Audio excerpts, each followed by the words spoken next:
Welcome to our presentation on coal. This is John McCullough, Corton, Zimowich, and Clarinetter. There are two main ways to extract coal. The first is surface mining, which is used when coal seam is less than 200 feet deep. Miners will remove the topsoil and the overburden, which are the rocks and soil that cover the coal. In order to reach the coal after they are done mining, they are required by law to replace the overburden and cover it with topsoil, as well as replanting the area. 2/3 of the coal in the United States is mined this way and is the cheapest method.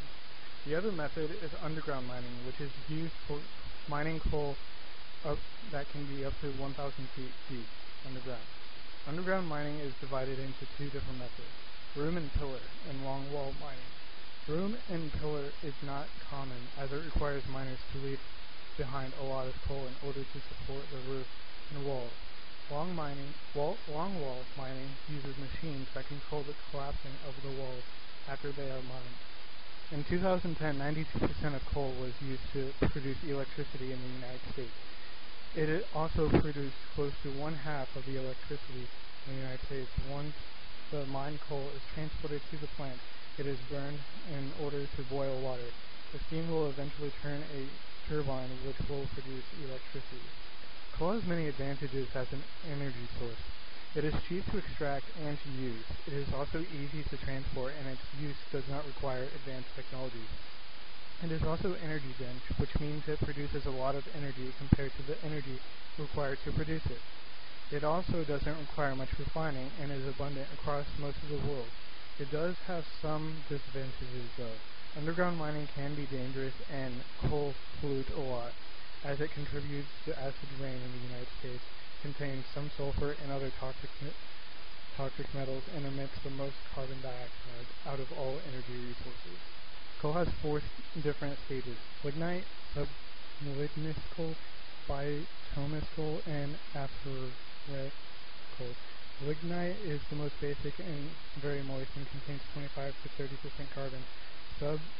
Bituminous coal contains between 35 and 45% carbon, and bituminous coal between 45 to 86%. And bituminous coal has 2 to 3 times the heating value of lignite, and authorSTREAM is the most efficient and contains up to 97% carbon, but only 1% of coal mined is authorSTREAM.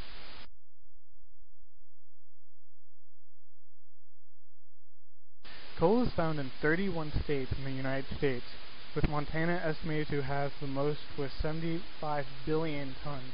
In general, coal found in the western part of the United States contains less sulfur.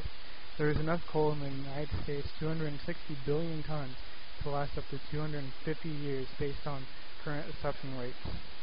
Coal is composed of decomposed materials that have been compacted over time. It is believed that it is formed from the remains of plants that lived up to 360 million years ago. It starts off as peat, and with added pressure and heat, more carbon will be added to the molecules, increasing its quality. Coal does not require major refinement. After it is mined, it is transported on conveyor belts to preparation plants located next to the mine.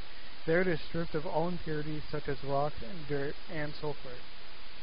And whether coal is mined on the surface or underground, it follows the same cycle.